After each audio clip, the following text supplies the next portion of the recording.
Hello, good afternoon. Good afternoon, sir. Good afternoon, sir. Okay. Now, everybody. Okay, so today we're going to look at psychiatric assessment. How to make a psychiatric assessment or a mental health assessment. So typically, anyway, good afternoon to all of you. So typically, I know that we have assessment that we conduct as nurses, especially when someone comes to the charge or come to the emergency.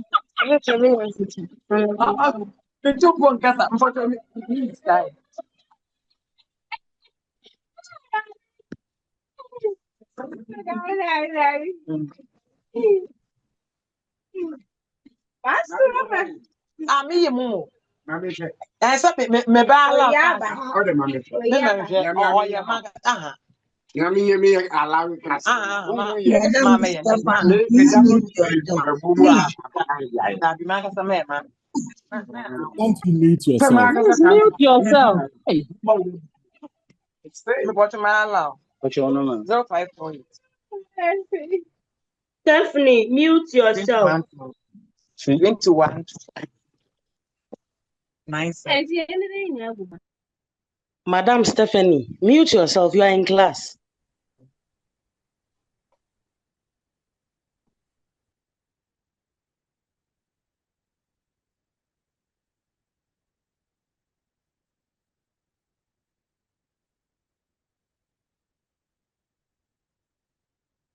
I think there has to be new rules over here. So this is a typical rule I have. The first rule is if you put your video on or you disturb us during the time of the lecture, I'll take you off. And if I happen to chance on a video that is not moral, I'll report you to the authorities. I'll actually send your name. Because I don't know why you have gone through the first year, which is the third year, and you know how to control and handle these gadgets or these apps, and yet your video will be on and then your audio will also show. So that's one of the things I'm marking here. The second thing is that if I call you in class and you are not present, I'll take you off. I'll put you in a waiting room. I'll take you off. Because I don't know why I should teach people who are not ready to listen. It doesn't matter what you're doing. When you are called, you should be able to respond. So these are the two rules I'm using in the class now. And I don't care about it. All what I need is to straighten things up. So all the time, make sure that your audio, whether unconsciously or consciously, is not on to disturb us in the classroom. This is a virtual class, and I'm expecting that there will be a lot of discipline because you're grown-ups. I won't say much. Let me return to my lecture. So I started by saying that just like people walk into the triage or come to the emergency, you'll probably find yourself on the ward you're handing over. You may make the patient that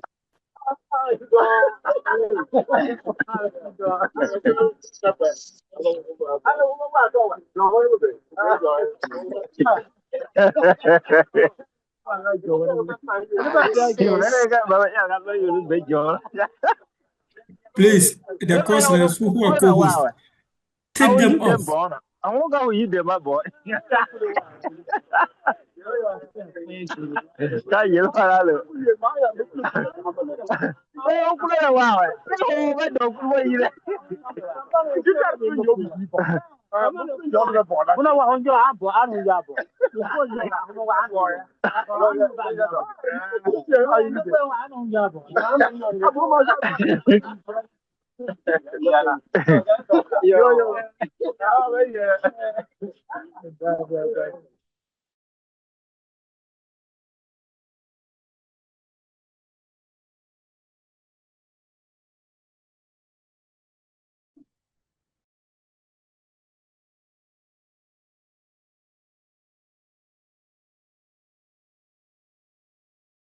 Francis, are you happy now?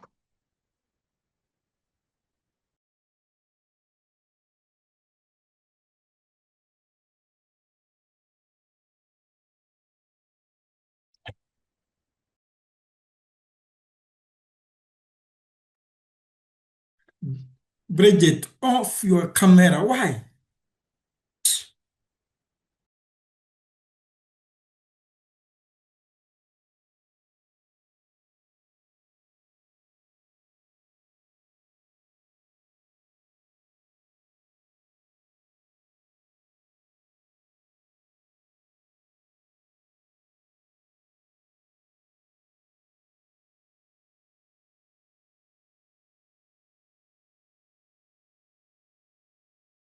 Papa. Hello.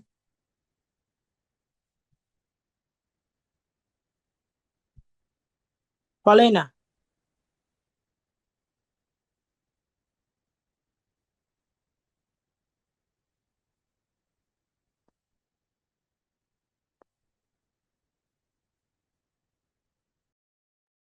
Okay, so we are back. Yeah, so we are talking about the assessments, okay? And I'm saying that when it comes to psychiatric assessment, we talk about it in line with, we cannot do away with some of the physical assessments at the same time because we use that knowledge, okay? We use that knowledge in our everyday practice.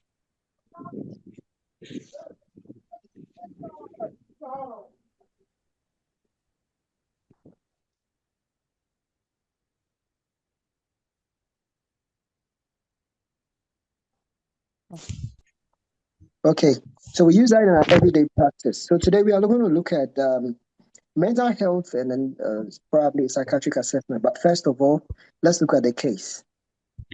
So give me the next slide, sir.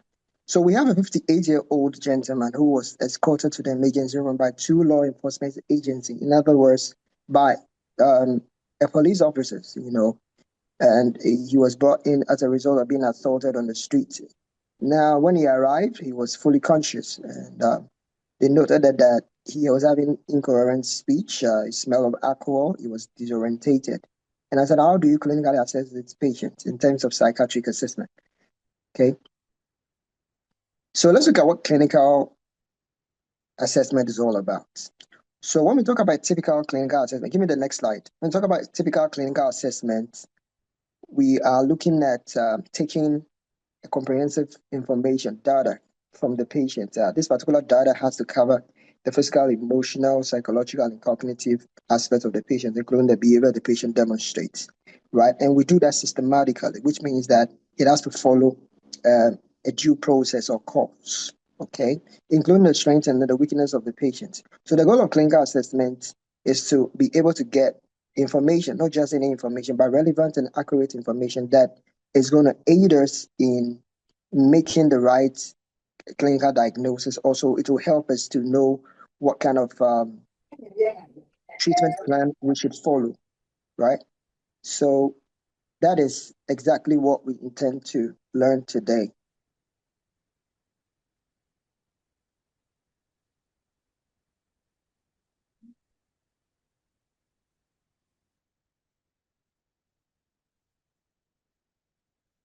Okay, so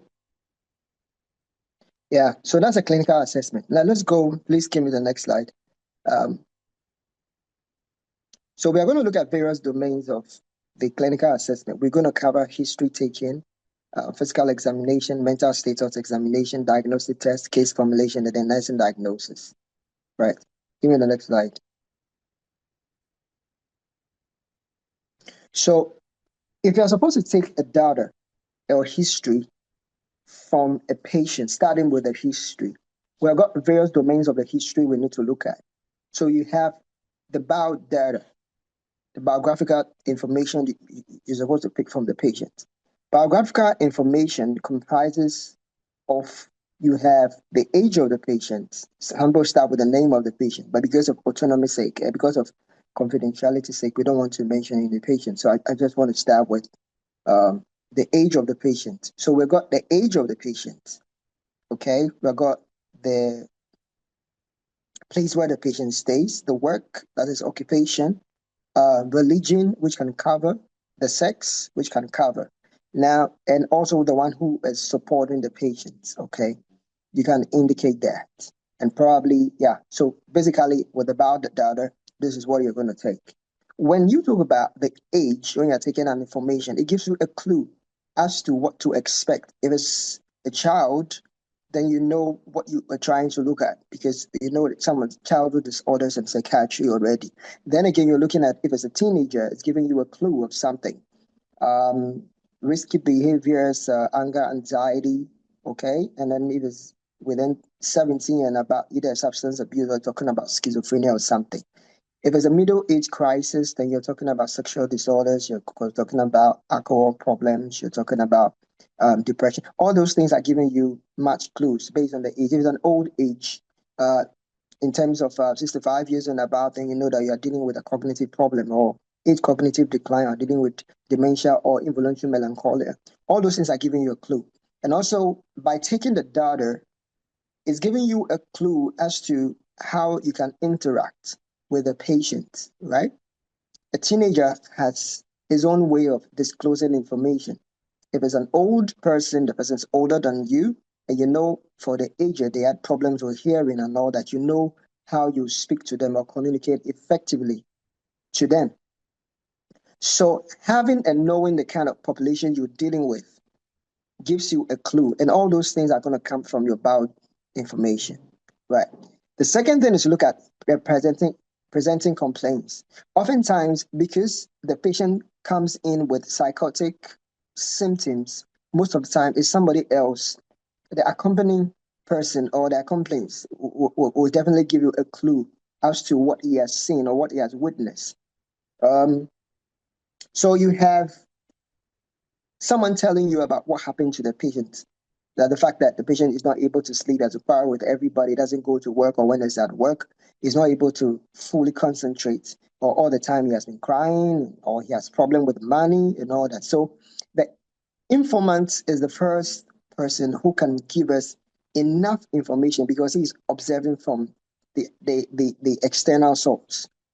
Whereas some patients, because they don't have insight, they deny completely the symptoms that has been mentioned by the informant. So just know that before you take the presenting complaints, definitely you have to take it from the informant. If you happen to be a child, it actually means that you have to take it from the mother, right? Because the mother is the one who is seeing what the child is experiencing. And therefore, all these, you need to take note of the informant and then the one who happened to be the patient. So presenting complaint is what exactly is wrong with you. If you happen to make a patient who voluntarily comes in, what is wrong with you? So he may tell you, or she may inform you that I've not been able to sleep for 3 days. I overthink all the time. I'm not able to concentrate. I hear voices that come into my mind and I'm not able to control it. Sometimes I feel like going up. All those signs of distress, as we learn in the abnormality, the elements of abnormality, are what the patient is presenting. And so some patients are able to communicate directly with you as to how and what they are experiencing at the moment. And you need to write these things down. Please, you write it as the patient says it. You put it in that word, that sentence, that phrase. Now, the third thing is look at the past psychiatric history. Now, why is that important? Because the past psychiatric history guides us as to whether the patient is a known mental health service user, or which typical illness has he suffered from in the past, or is this the first episode? So when you go in to take the history of a past psychiatric history, the questions are geared towards looking at one, has this patient been admitted before? Has he suffered from any mental illness, and what was the diagnosis? Was he taken to any primary health care center as a result of an early diagnosis? How long was he admitted? If he has been in a typical asylum, we also need to know why he went there, the diagnosis that was made, how long or the duration that the patient spent. And when he came out of the place, when he was discharged, finally discharged, we want to know the medications that were prescribed. Now, if it happened that this particular patient Okay,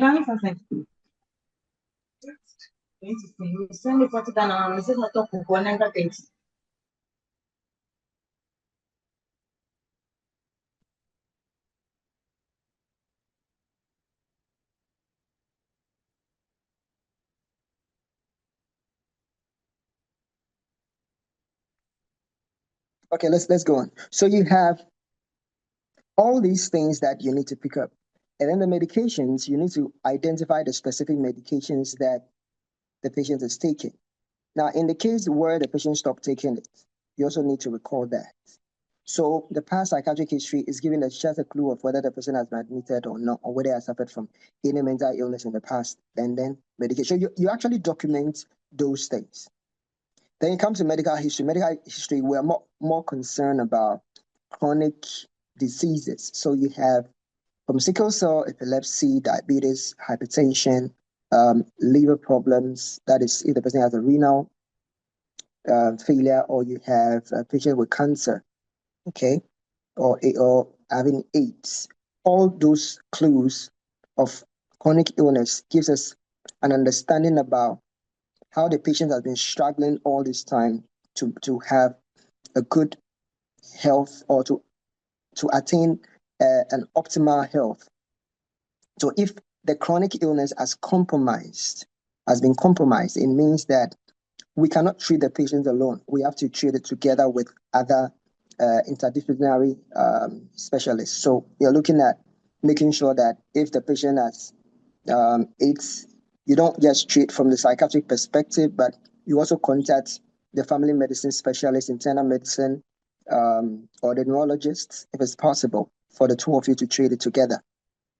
Also, you want to know whether it's a mental illness that started, and that is why it has compromised the chronic illness, or which one came first. Whichever one, all the two need to be treated. And also, if the patient's renal function or liver function is being compromised, then you know that prescription of treatment is very important, because you have to think about whether you are giving a maximum dose, or you're bringing two medications together. You are bringing two medications together as a synergy, or as an adjunct medication. Okay.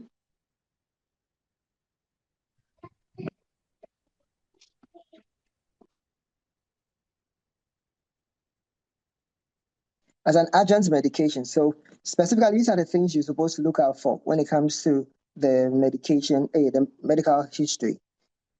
You also come to social history. Now, within the medical history, if currently the patient was treated, as about 2 weeks ago, he had malaria or something, you can actually add it to it. But normally we are more interested in the chronic illness and whether the patient is on medications. It's very important that we know it, because we also don't want a drug-to-drug interaction when we prescribe our medications, because there are some medications that can have a drug-to-drug interactions with some of the chronic disease medications that are prescribed. So it's very important that you take a good medical history of the patient, and including the current one, if it reflects. Okay, so the next one is look at the social history. Social history covers whether the patient is married, whether the patient has children, whether the patient is living in his own house, who is the support system of the patient, what kind of work the patient does, and then the hobbies of the patient. So you got to record. If the person is a student, you need to indicate that the person is a student, okay, in GHS3. If the person is married or is single, you'll say that divorced, having 2 kids, husband dead, or living with parents, right? And then supported by the sister or something, or works as a nurse, works as a teacher. So all those things need to be stated. It's very important. And then you add the hobbies of the patient as well. When it comes to substance abuse, substance use, and then alcohol. Alcohol, you want to know the kind of alcohol, whether it's K20, whether the person is taking gin, whether it's bitters that is taking, whether it's obuasi bitters. And then also you want to know when it's a substance, you want to ask whether the person is on stimulants, whether the person is on an opiates, okay, or other substances. So you have cocaine, you have coffee, you've got glue that people abuse, you have cannabis, you have tobacco or cigarette that people take. Then Asura, I think there's this new thing called Asura. And then with a tramadol, you also want to identify that. Now, the skill here is that sometimes, typically, when you are questioning patients or you want to take a history of a patient concerning the substances or alcohol, normally when you ask directly, they deny it because people want to be quite conservative when it comes to asking them of their substance because they knew morally is not good. So we go by asking them that in your own way, do you sometimes take alcohol? Do you sometimes drink alcohol? Or have you tried using alcohol before? When you go by that tangent, it gives them the opportunity to say, oh, yes, I've used it. Then you probe further to ask that when do you often use it? Is it like during parties, during because you're trying to lead him to whatever you want him to answer. Some will tell you, I don't drink it every day. I take some time. Some will say, I drink every day. And it will tell you the type. If it's cannabis, some of it then tell you, no, I don't take any cannabis. I just smoke cigarettes. Then you ask how long have you been taking it? Okay, and all that. So you need to indicate, and if the person has experienced withdrawal symptoms, you indicate it. Whether he has been intoxicated by those drugs, you also need to indicate it. If it's alcohol, you need to say that he has got withdrawal. He often experiences withdrawal symptoms with the alcohol that he takes, including intoxication, where he was admitted at the hospital and then discharged further. So all those things give you a typical clue about the substance use and then alcohol. Now we come to the forensic history. Pertaining to forensic history now, you're looking at whether the person had problems with a law enforcement agency or security officer and why he was taken to the police station. Probably he ended himself up in a police station as a result of a quarrel, okay, that involved injuring another person. Probably it's about stealing, probably it's about domestic violence, probably it's about car wreck, something. We want to know because it underscores a typical personality of the patient that may accompany his psychiatric symptoms. It's very important because sometimes you may have someone who has explosive impulsive disorder, that is with aggression. People who have aggression as a typical problem, okay, that landed into the cells or landed him into police custody because he beat his wife mercilessly or he traumatized the wife or physically assaulted the wife. Such a patient, when you are interviewing the patient, you will be very careful not to provoke him to the extent that he doesn't project his anger on you because he's a person who's unable to control his own emotions or regulate his own emotions. Now, for the forensic too, you need to ask not just the incident or the situation that brought the person to the hospital. You need to know whether it was made a court case. If the person was in cells, how long was he in cells? If the person was also imprisoned. You also want to know whether the person actually went to prison. How long did he spend there? When was he actually discharged? All these things help you and guide you when you are planning, okay, your treatment. Let's go to the next. So the next is to look at the physical examination, head to toe assessment, okay? And normally we do it with observation, right? Because this is not a typical examination we are doing as physical examination, as in what ordinary or RGNs will do. We are just looking at it in terms of psychiatry. We just make a quick observation. So did you see any wound on the body? Did you see eye being swollen? Do you see stomatitis as an inflammation of the tongue? Did you see something like jaundice? Did you observe as in the patient is emaciated? Did you observe maybe abdominal protrusion? What exactly did you note about the patient? Okay, through your observation from head to toe. And that can also give you a clue as to whether the personal hygiene is okay, whether physically the patient is okay, especially when you're dealing with somebody who has a chronic illness or someone has sickle cell or someone has to be maintaining the personality, the personal hygiene very well. All this thing gives you a clue about it. And then later you check the vital signs. So vital signs, all of you know what typical vital signs you have. All this, the vital signs are as a baseline for you in the subsequent days when you're attending to the patients. Let's go to the next. So diagnostic test we have from full blood count, liver functioning test, renal test. We have lipid profile, hepatitis B, C, HIV, electrolyte test. You got and then psychological testing. The question is that why is this important? It's important in the sense that anytime you're dealing with somebody with who has hepatitis B, C, or A, we need to check the viral load to know, because the liver can be compromised as a result of the hepatitis. And that also is going to guide us when we are making prescription, because with all antipsychotic medication or psychotropic medication, they are metabolized typically by the liver. And so having a baseline for the liver is very important. That's why we run the liver functioning test, to know the state of the enzymes, and then so that we know that it can metabolize patients' medication. A typical example is when the patient is put on clozapine. It's very important that you know the liver function test and then the full blood count. I'll come to that part to talk more about it. But the state of the liver in terms of infection like hepatitis B, and also talking about HIV, also gives you a clue to know whether the immune system is compromised, whether this person can take the medications in terms of the maximum dose, or when you are combining two medications at the same time. Okay, and then I've talked about the liver function test. Now, the lipid profile is also important because some of our medications are able to alter metabolic functions, like the second generation antipsychotics are capable of causing hyperlipidemia or leading to what we call dyslipidemia. Okay, so it's very important that we already have the cholesterol, the triglyceride result first before we make all those prescriptions. Full blood count is giving us a clue about the WBC count first. Most of the time, the neutrophils can be compromised, or the leukocyte can be compromised, giving you typical indications about stress, work, and cortisol effect, or it's giving you a bacterial or viral indications, right? When it comes to HB, you want to know whether it's in a normal limit, or it's below the normal limit. So that is giving you a clue. If it's below, is it because the person is sickle cell? Is it because the person is depressive, and so it's not trying to take in enough food?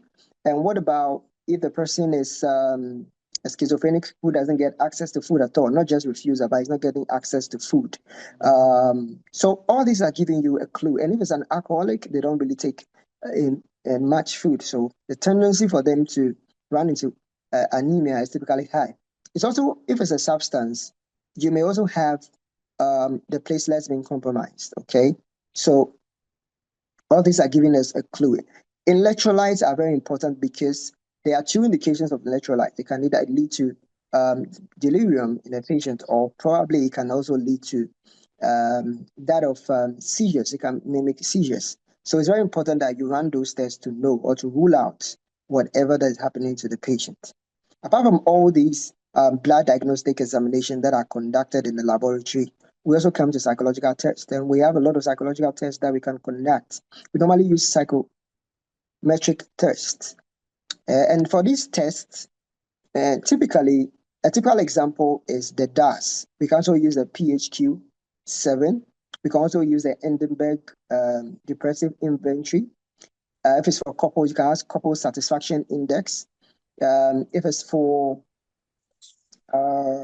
stress, that's when we use the DAS. Yeah, and so there are others that are used to measure alcohol, like the CAGE. We also have the ones that we use for suicide. Okay, we also have the one that we use to identify if the person has suicidal problems. We also have another one that can be used to check for delusions. We have the one that can also be used to check for cognition in terms of the patient with dementia, especially a typical example is the MOCA. So there are a lot of tools that are used to screen, right? But they are only giving you a clue as to whether those symptoms, whether a person meets a diagnostics or close to a particular disorder, right?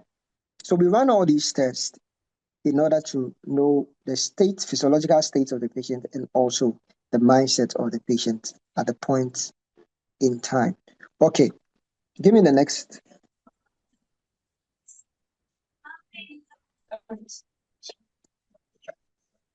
Any question at this point before we jump to the mental status examination?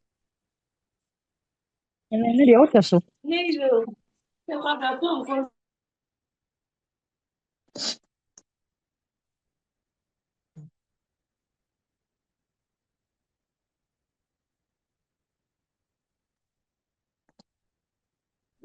any question Yes, before sir. yes, let me hear you. Hello, sir. Yeah, go ahead. Yeah, I was trying to take note of the tools you were stating for the psychological assessment test. I don't know if it's something you come back again, but I didn't get that right. The tools you use for the psychological assessment. Okay, I'll be ready to answer that. Any other question before I continue?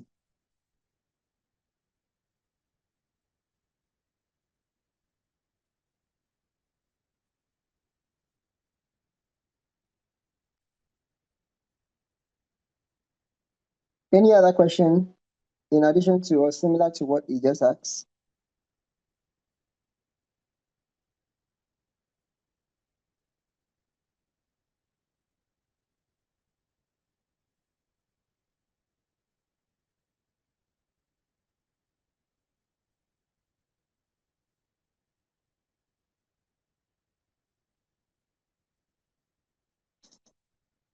Okay, so what I'm just trying to tell you is that we have many of these psychological instruments that are used to. It gives us a snapshot of the state of the patient. It cannot be used only for diagnosis. Please remember, it can't just be used in isolation in terms of making a diagnosis. Rather, it complements the exact presentation of the patient and also after you make your MSc. And I'm saying that there are a lot of examples. For example, we have DAS. DAS is Depression, Anxiety, Stress Scale. Okay. And then we also have the PHQ, Patient Health Questionnaire. Some come in 7 questions and all that. We have another one that are used to screen for suicidal ideations, okay, or suicidal risks assessment, right? So there are a lot of them that are used, but depending on what you want to look out for, is it suicide? Is it about addiction? Is it about couple satisfaction? Is it about work satisfaction? Is it about anxiety? Is it about depression? Is it about delusions? Okay. All those tools are actually available on the internet. And when you get access to them, it gives you the opportunity to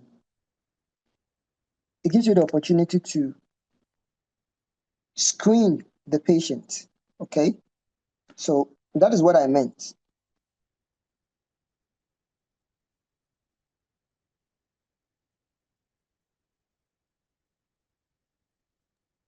Thank you. Okay.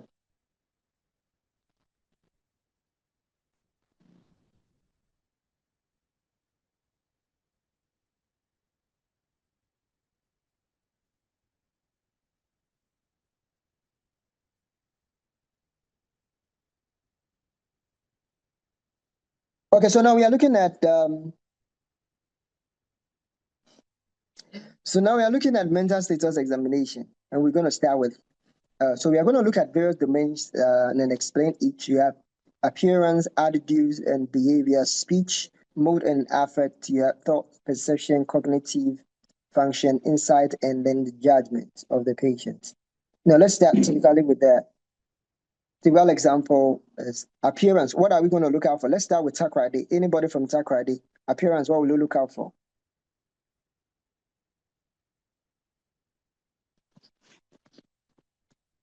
Let's start with Takrady.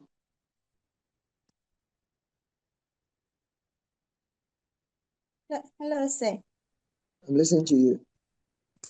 Appearance, Okay, what will you look out for? you can look at the person's dressing, whether the person is the hair is kept, the nails, and also whether the body is looking clean or not. Okay, what's your name? Safako. Pardon? Hey, Safako. Sifako. Yes, please. Okay, that's fine. There's somebody in Takrade. Her name is Anita Ama Asante. From Takrade, Anita Ama Asante. I need you to answer the question. Hello, sir. Go ahead. Please, appearance. After checking for his or her appearance, you look out for speech when the person starts to talk. No. Please stick to the appearance. Contribute to the The appearance. appearance. Yeah. Okay. From the hair, maybe the hair is unkempt, apart from the dressing, or the fingernails. Maybe it's dirty or it's long nails or. Okay. Now, one of the things I want you to understand is when you are assessing patients' mental states, when you are doing a mental status examination, just know that it is a state of the patient. Okay. The state means that right now, what kind of state is the patient? Which means that after examining the patient in the next 5 hours, there's a tendency, proclivity, that this patient's state can change within the next minute, within a few hours, or within 24 hours. Okay, so just know that we examine patients' mental status based on what you see right away.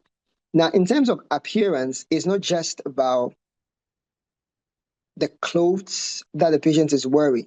And I want you to know that you just have to describe what you see without judging what the patient is wearing. So you don't have to say that inappropriately dressed. No. Because you are observing, you just need to describe what you see. So maybe typically you could say that this is a patient who is dressed in a sports wear or has a sport t-shirt, white sport t-shirt on with a jeans, okay, with no belt or belt hanging out, or may having a big bag, the color.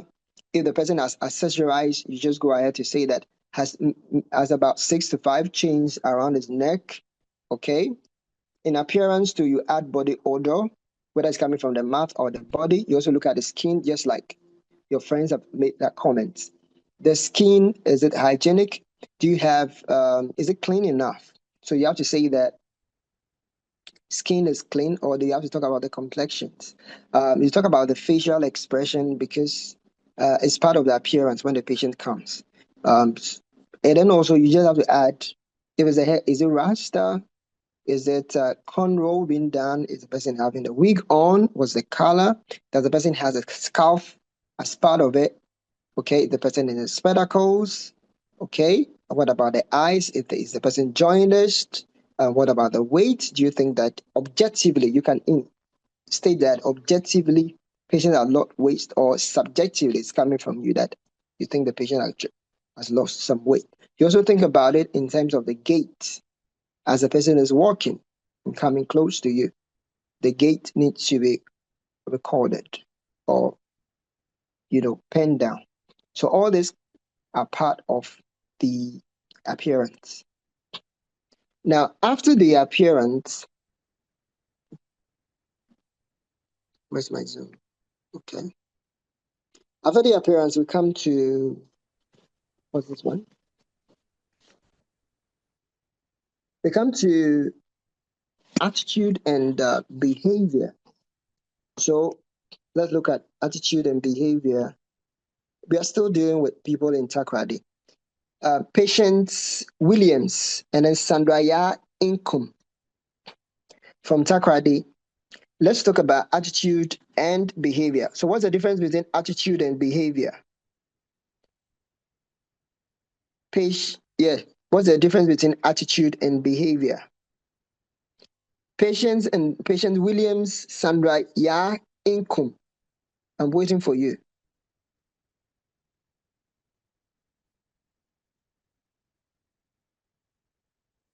Patience Williams, Sandraya Inkum.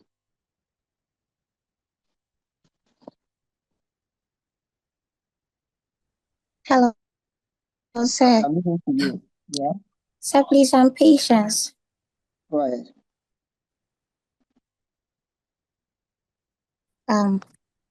Attitude is the internal feelings, and then the behavior is how you portray or you exhibit the internal behavior outside. Please take it again. Please take it again. Hello? Yeah, let me hear you. Hello? Yeah, I can hear you. Just go ahead. So I'm saying that attitude is an internal behavior, or it's an internal feeling. It can be positive or negative towards something. And then? And then behavior are actions that are seen or observed, or behavior can be something that has been exhibited. So it can be an external exhibition of the attitude, which is the external exhibition of the attitude, which is internal. Okay, that's fine. Now, Sandra, so thank you, Patient. Patient will explain it. So, Sandra, give me an example of what you are going to look at in terms of the attitude and then in terms of the behavior.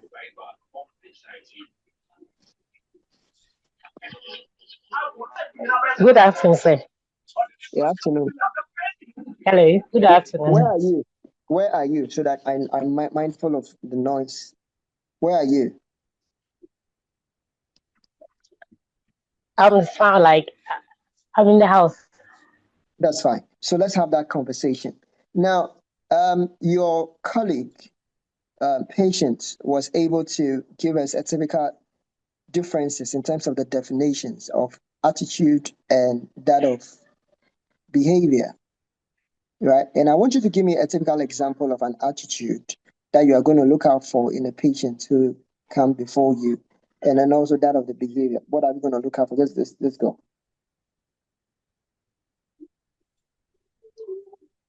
Since the behavior is a external one, so what the person is doing, what you can see the person is doing.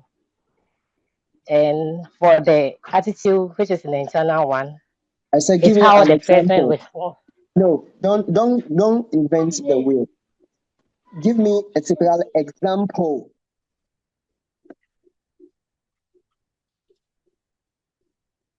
Give me a typical example.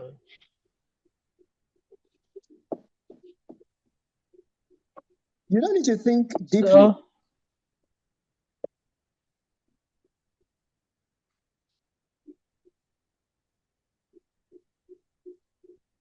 Sandra. yes, sir. You are giving me attitude. Do you know that? Yeah. Yeah. What is Sorry your for that. attitude?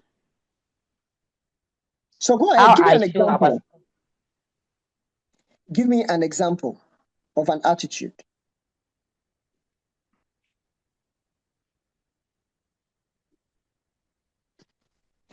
Don't let us waste time. An example of an attitude. Let's go ahead. Ruth Mensa. Ruth from Takoradi. So today, Takoradi, I'm on you. Yeah. Yes, sir. Give me an example of an attitude and behavior. Sir, please, example of an attitude would be like be an honest person. It's a feeling. So the behavior will be that maybe you have found somebody's money. Because you are an honest person, you return the money. So that will be the behavior. Okay, so I don't want you to go far. Always have in mind the subjects we are doing, and then bring it back to clinicals, to the clinical, okay, environment. So give me a typical example related to the clinical environment.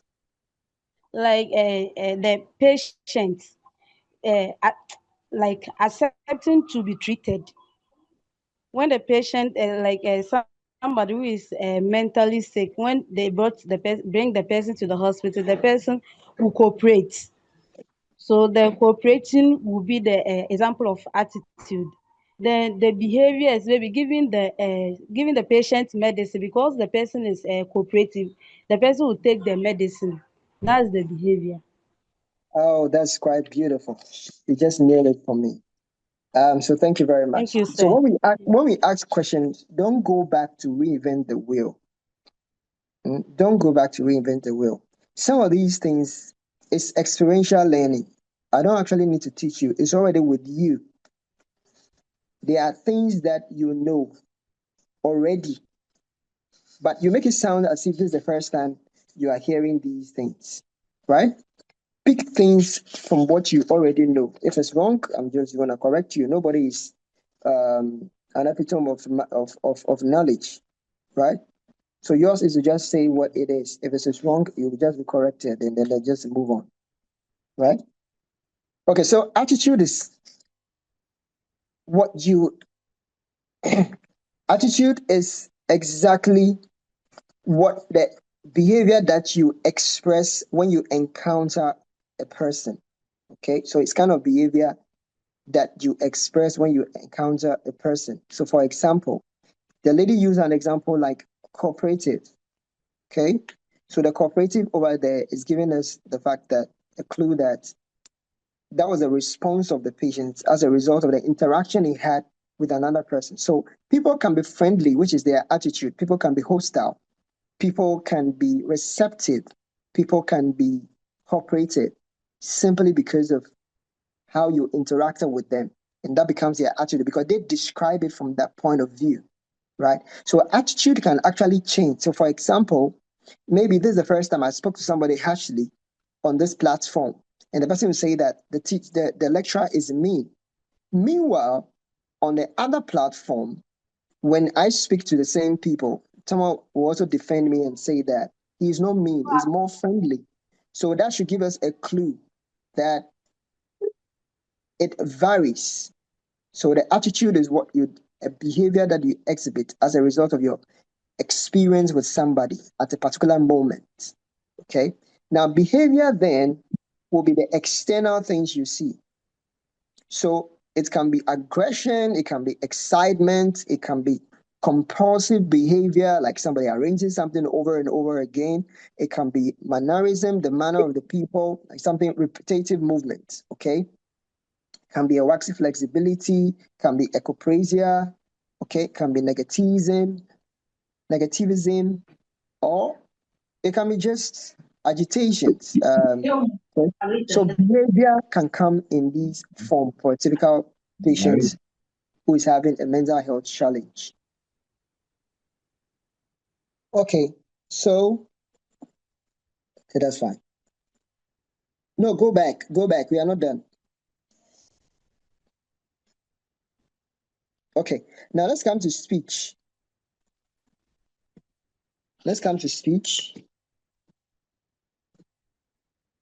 Speech. I said Obo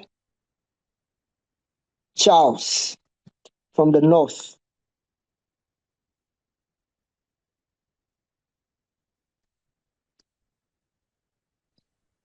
Hello, sir. Yeah, answer the question. Sir, my network was disabled, so I didn't hear what you said. Don't worry. Please. I said, for speech, what do we look out for? Oh, okay. When the client comes and you are assessing the client, you look at the way the client speaks.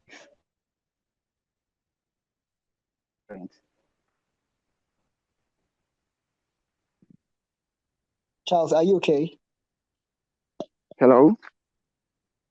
How does the patient speak? What are you looking out for? Okay, that's I'm saying that you look at the way the client is speaking, whether it's coherent or incoherent. Are you sure? Whether yes, sir.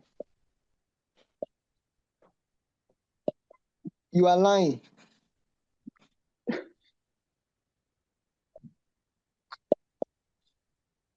So what you are describing is the thoughts, okay?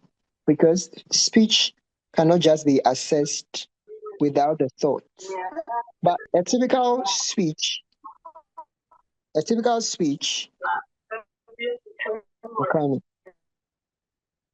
today I want victims because I don't know the group that I'm dealing with. You guys are the first people who have your mics and everything on. I know what to do with you. So Charles, what I meant is that you started on right foot, but it's just like you twisted it.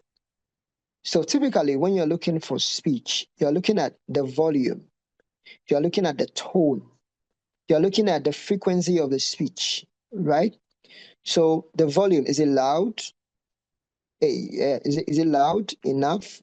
The frequency, is it like the person is talking for a very long time? If it's loaded, also you will know. You can also look out for the pitch in terms of the volume. Is it like low?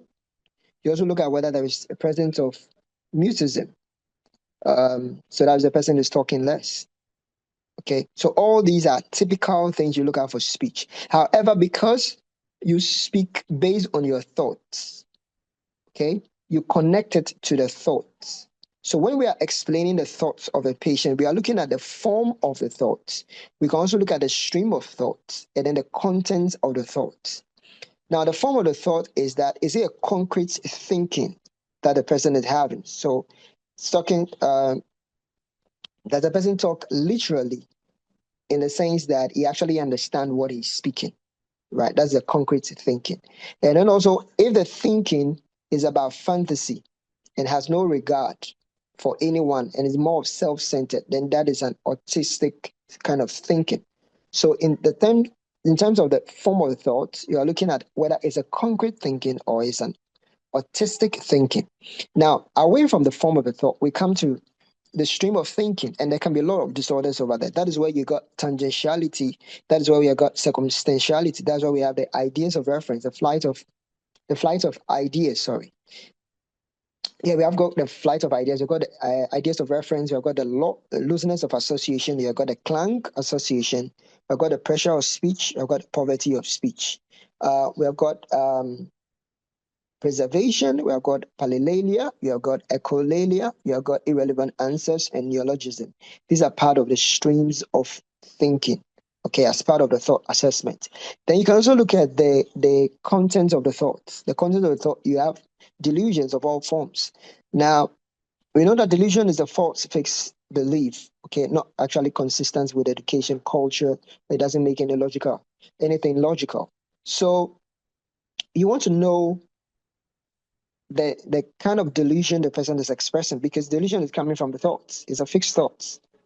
Okay, so we want to know whether it's a paranoid delusions, whether it's a delusion of grandeur, whether it's a delusion of persecution, whether it's a delusion of reference, whether it's an erotic delusions, whether it's a delusion of jealousy, whether it's a litigious delusions, whether it's a delusion of self-blame, guilt, delusion of poverty, nihilistic delusions, or you want to look at it in terms of delusion of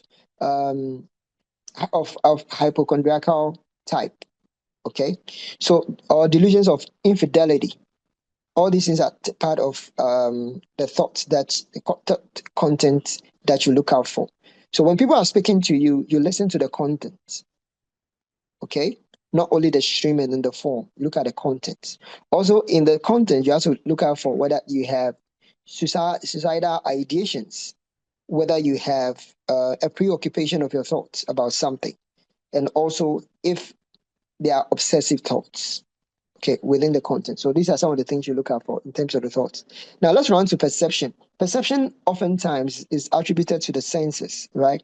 And we know we've got hallucinations under that, and then we have illusions. Now, because we have 5 senses, when you're supposed to spread it out, you look out for auditory hallucination, visual hallucination, gustatory, tactile hallucination, and olfactory.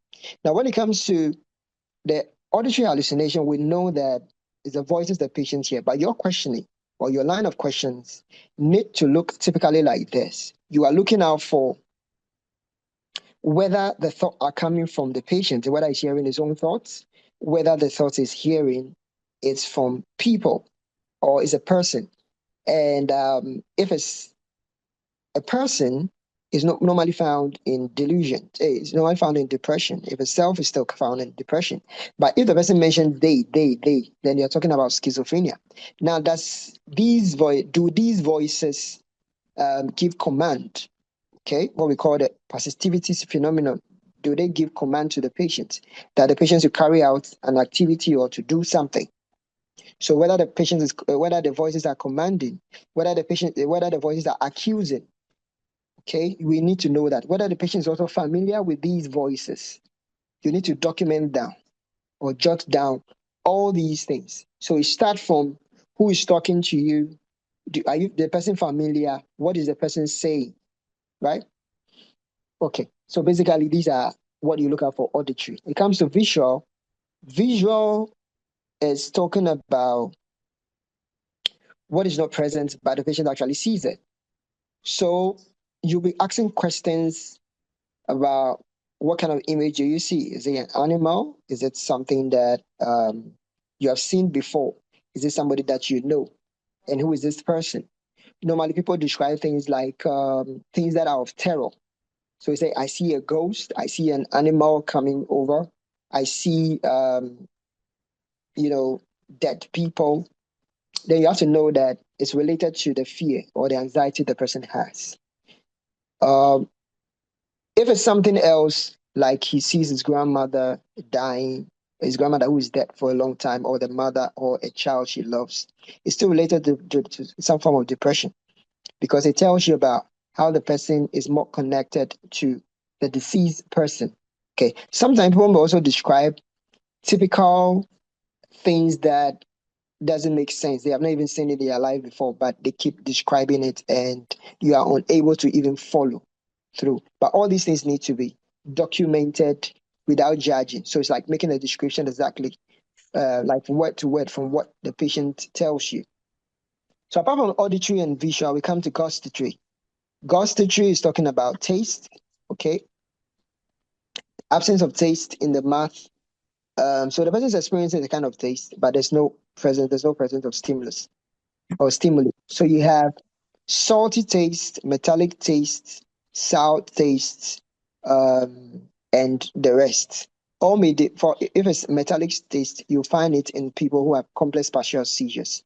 In the aura, it's part of the aura, so it gives you a clue. Now, tactile hallucinations, which is the feeling, touch, sensation. Okay, in the absence of a stimulus, people can find things crawling on their skin, crawling under the skin, crawling in their brain or on their head. Okay, and that is the beginning of schizophrenia. You can also find it in substance use when they are withdrawing, like cocaine bags.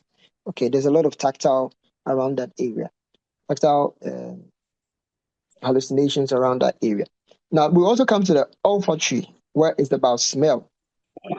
So I have a typical schizophrenic patient who says that he smells corpse or dead people, right? How can you be on a field or in a park and you say that whilst you were in the park, you can smell dead people? I mean, typically, I'm going to accept that when you happen to be at a mortuary, or probably you are at an emergency unit and we can smell blood and that can, distort your own thoughts about it. But you cannot be on the field and tell me that you were with a group of people and you felt or you smelled something like dead people. So you have all these things coming up. Similarly, apart from the hallucinations, you can also have illusions, okay, where there's a misinterpretation of the perception, okay, in the presence of an external stimuli. And that also goes for the five senses. So that is for perception. Now, from perception, we go to cognitive functions. Cognitive functions are typically related to memory, right? Memory, reasoning, intellectual activity that the person can do. But normally we measure it in terms of the memory. And when it comes to memory, we know typical memory, okay, like amnesia, where you have a lot of memory. It can be partial or totally complete. And I'm saying that because of the types. We have the anterograde amnesia, we have the retrograde amnesia, we got the total amnesia, and then circumscribed amnesia. Now, people who are traumatized in terms of rape, okay, or physical assault are bound to experience circumscribed amnesia, right? Where there's a loss of memory for a limited time. So such a child who is traumatized or raped may not communicate for about a week, may not be able to express his or herself, and may not be able to recall the event, all because of the trauma. And that is what we call circumscribed amnesia. And that can happen to people in terms of trauma. And we also have total amnesia, where there's a lot of total memory in terms of recent and then remote memory. And this typically can happen in a complete senile dementia, a complete dementia. Okay. Now, we also have the amnesia, where there's a false recall. Okay, and typical examples are confabulation, which you still find in dementia. Okay, so the patient filling the gap in his memory by fabrications. And then also we have, apart from confabulation, we have got falsification. Falsification is you are adding more false details to a true memory. So the memory is actually there, which you can recall. However, you recall it in a false manner, and then you keep adding false stories to what is already present in the memory. So that's falsification. We also have hyperamnesia, where there's an excessive memory. The patients mention even unnecessary details. Okay, and that is also what leads to the circumstantiality when they speak as part of the stream of thoughts. And then we have got the déjà vu phenomenon, and then the jamais vu. So I want to ask a typical question for those in the north. What is the difference between déjà vu phenomenon and then jamais vu phenomenon? And this question actually goes to Esther Doku and then Hannah Fosua Efia. Esther Doku and Hannah Fosua Efia. Esther Doku. Esther Hannah Fosua Efia. Are they on the platform? Okay, they absent. They didn't show up.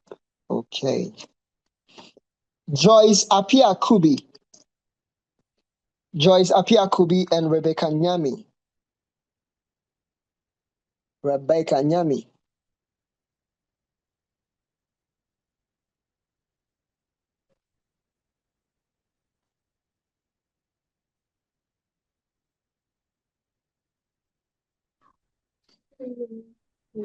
Hello, sir. Let me hear you. Sir, please, the question again. Sorry. What's the difference between déjà vu phenomenon and then jamais vu phenomenon?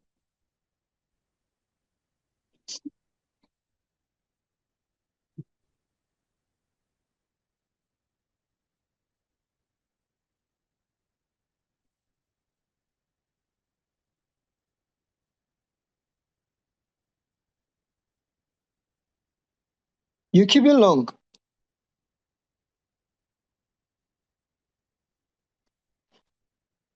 Hello? These are the Takrady people, right? Did he answer? Hello. Hello, sir. Yeah, Takrady, talk. Hello. I can listen to you. I'm actually listening to you.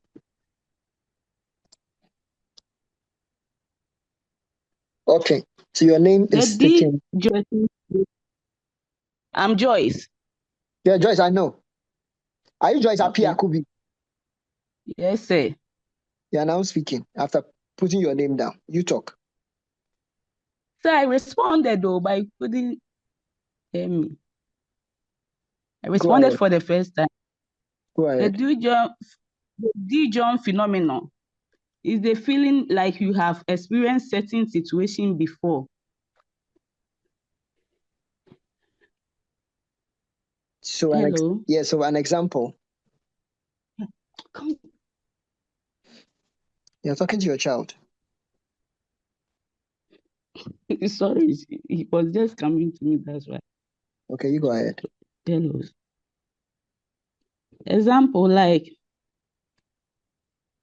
is like something that you have experienced before, like an incident, and it may be a road traffic accident that you have experienced some before, or like you are depressed, you have been in a depression state before. No, baby, no. Oh. I'll pardon you because maybe your child is disturbing you. Now let me have Fuseni Eliatu from Tamale Sender. Fuseni Eliatu, you should be in my class.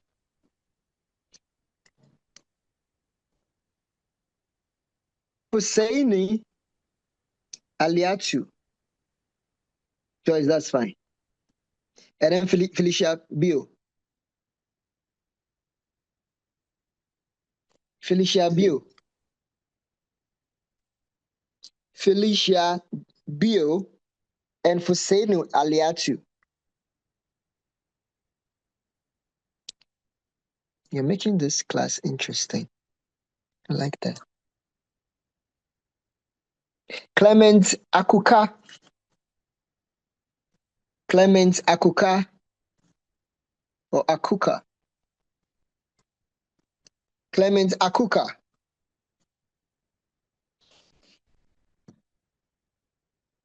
Clement Akuka. Into absent. That's fine. Maybe Sa Enchi. Maybe Sa Enchi.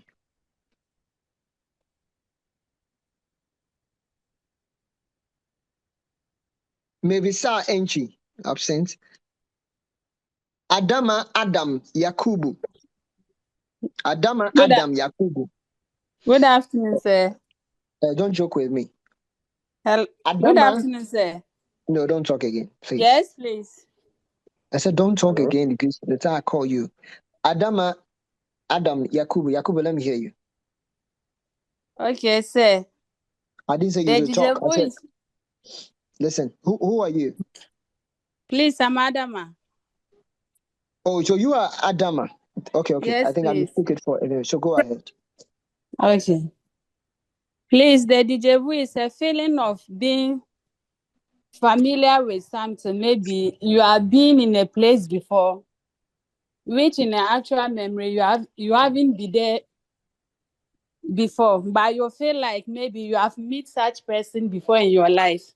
Meanwhile, you have not met that person in your life.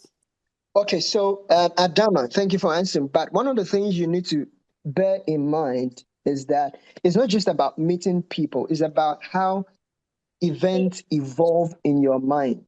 Okay. It's about how the events evolve in your mind. So it's not just about a person, because a person is part of the event, and then also the situation that is going on, things that are ongoing. It can happen that as you are just there, you feel like your mind just tells you that somebody will come and knock at the door, or maybe say it's going to ask me a question and I was not be able to answer them. My husband will say that, why couldn't I do that? Or my son will just rush to come and push this thing. Immediately this it start happening. It's because it's not just a feeling or a prediction. It's not a prediction. It's your mind telling you that you have lived this before.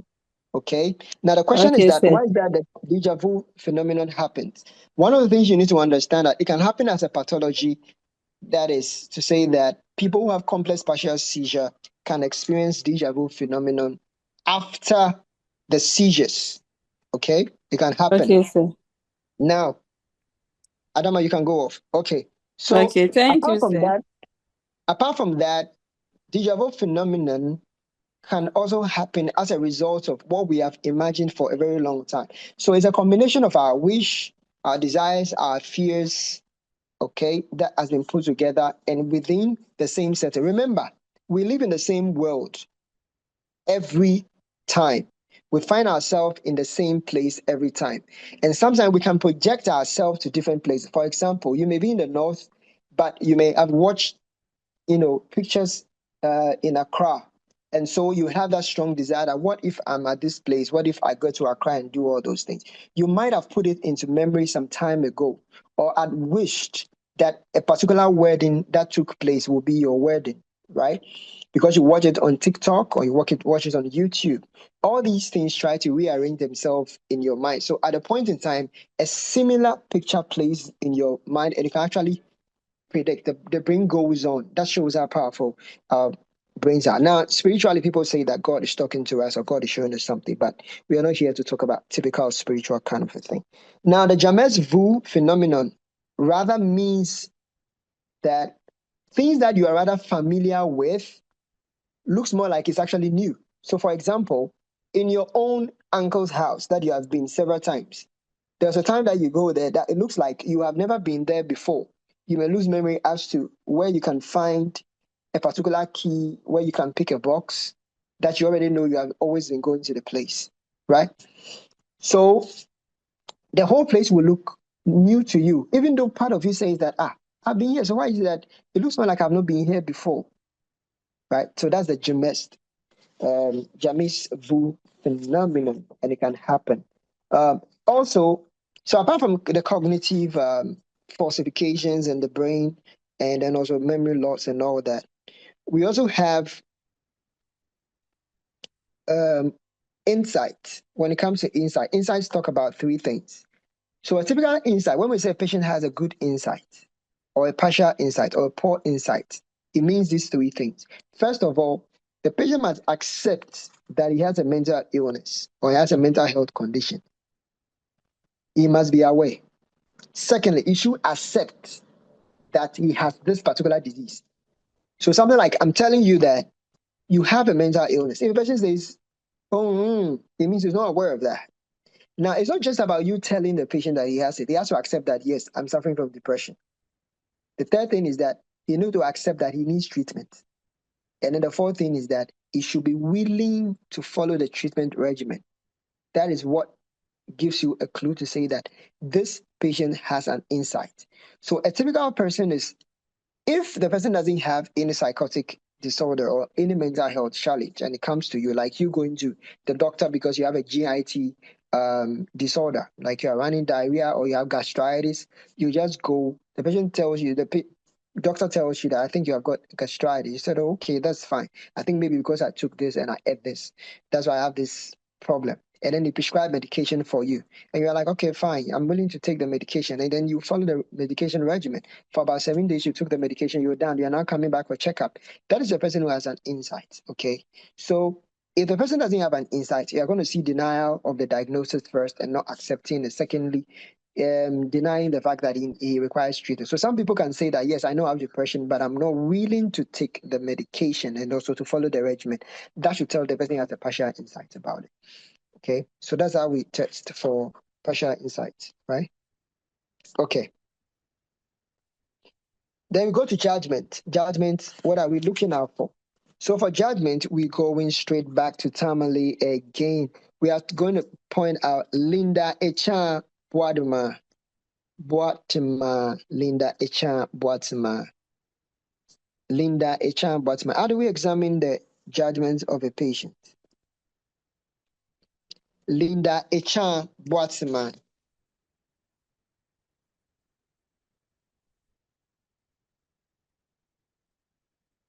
If she's not around, then we go to Patrick Dente. Patrick Dente. Patrick Dente is also absent. Frederick Kwaku. Frederick Kwaku is also absent. Adam Hello, sir. Joshua. What's your name? Frederick. What? Frederick Kwaku. Frederick. Right? Okay, Frederick, go ahead. Okay, so judgment basically talks about the patient's ability to make sound decisions.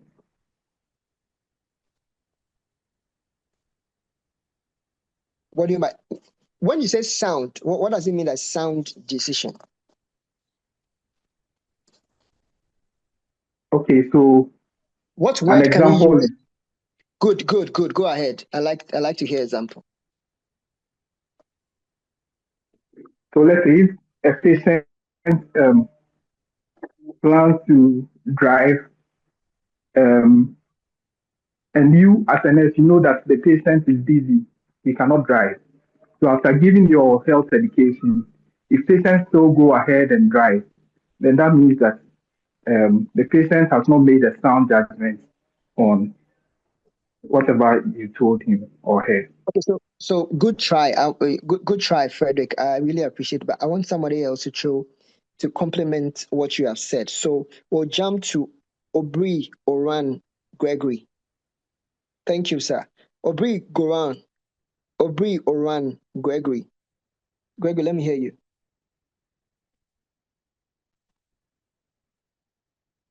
Gregory. Typically absent. Catherine Prempe. Catherine Prempe. Hey. Talk to me. So please, when you talk of judgment, it's also about like the final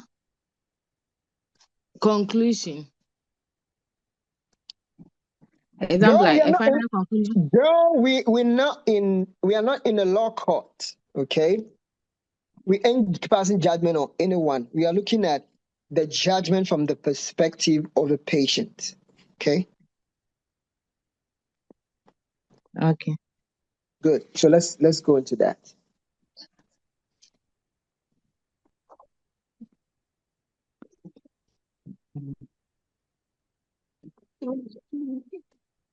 I'm listening to you.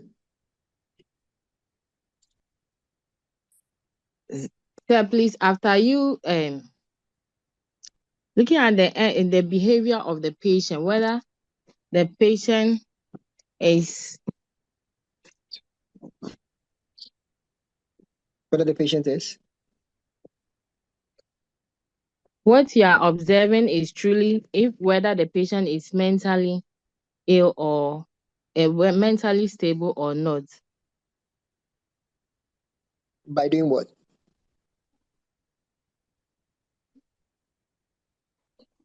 It's true by the action of the patient or you being. Girl, we're talking about judgment here. Don't go outside that. Don't go outside that framework, right? Okay, anyway, good try. You're present. Mavis, Sa Enchi. Sa Enchi. Mavis, let me hear from you. You're from Tamale. Mavis. Okay, so Mavis is not around. Okay. Mavis, you're not around. Mavis Enchi. Let me see. Mavis Enchi. Sa. So Lynn, no, I've called Linda already. Jasper Azoka. Jasper Azoka.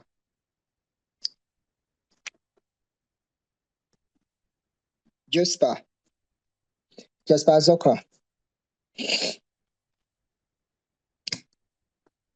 Jasper Azoka.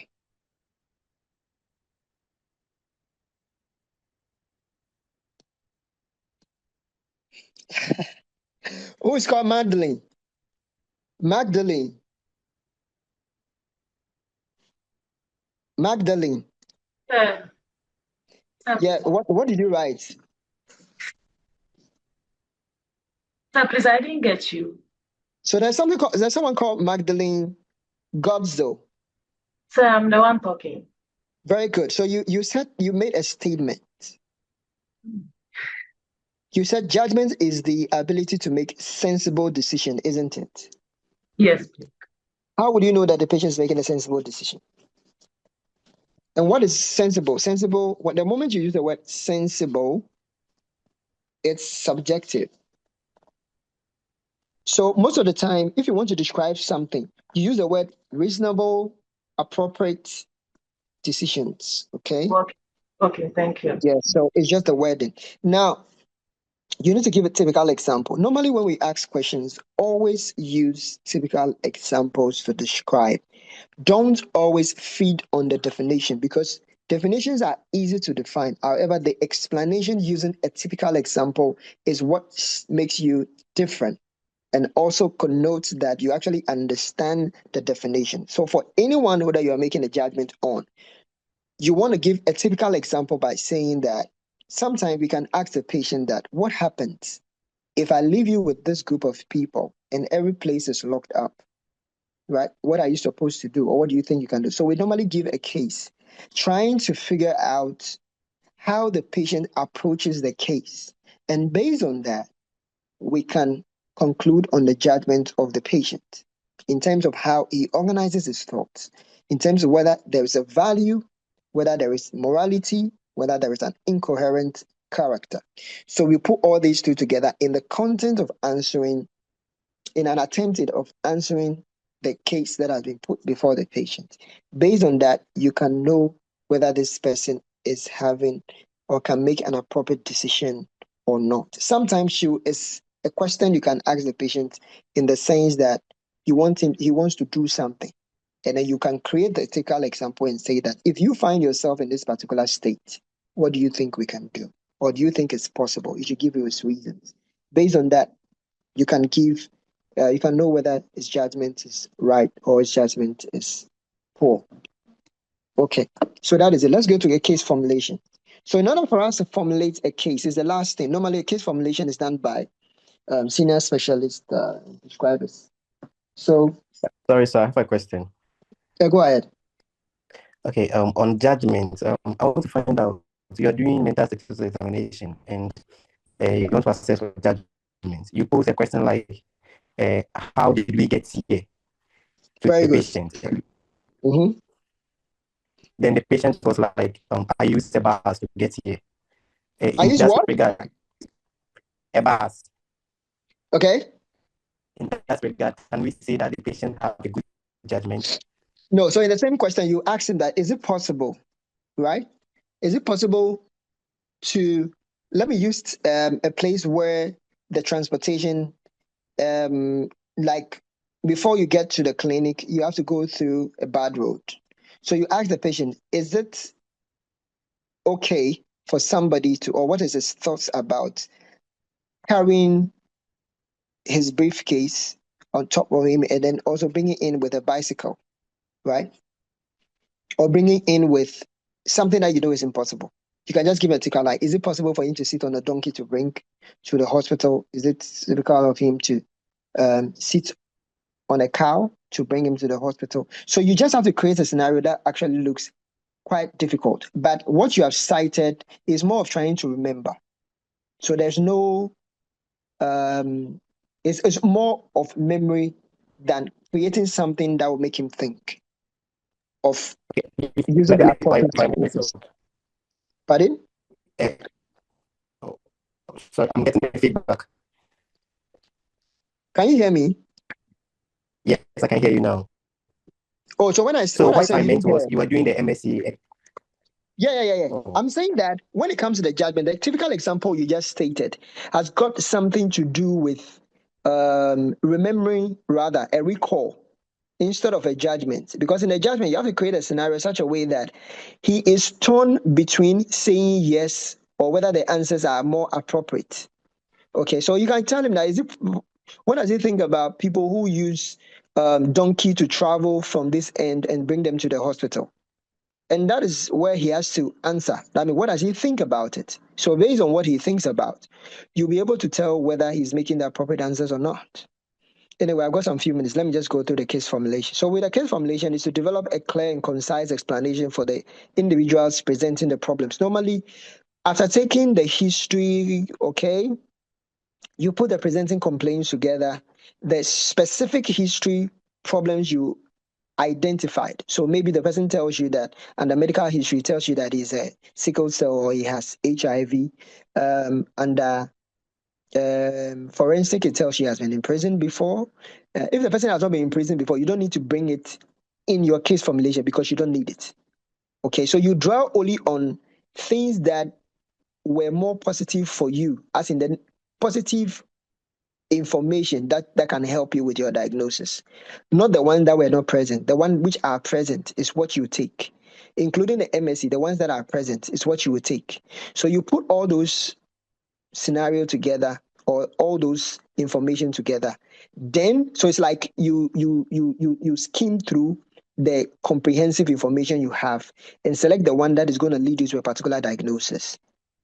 Okay, and that will help you to create to make a case formulation. That will also help you to state your diagnosis. So a typical example before we close is that a 24-year-old woman presenting with sleeplessness, difficulty eating, overthinking, and having visual hallucination. A known sickle cell patient on medications like this has been traumatized and has been sexually abused, staying with the parents and dependent on their husband, or has been divorced, right, and works as a trader. Okay, then no typical history of the first time psychosis presenting or first time experiencing psychiatric symptoms. Then you just add because there's no forensic evidence, that person doesn't use substances, you don't need to indicate that. Then you just write that with the MSc, Okay, you found out that there's circumstantiality, there are thoughts, insertion here and there, the person was hostile. So you write the ones that you identified within MSc. You put all these together, and that can give you a typical a diagnosis like major depression, or maybe anxiety, depressive disorder, or maybe a bipolar disorder, right? And normally we do these things, right?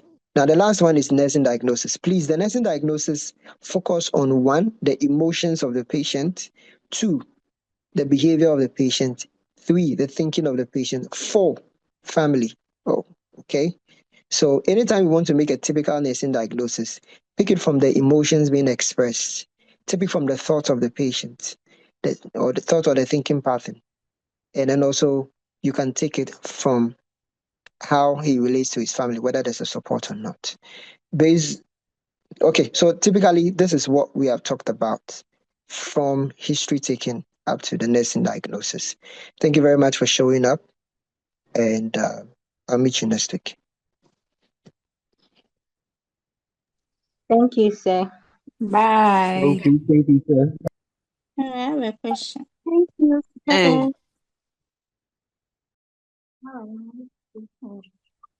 So I have a question. Hey. Sky is gone. Oh. Hey. Oh, Give the question to next week. Ask your grandma.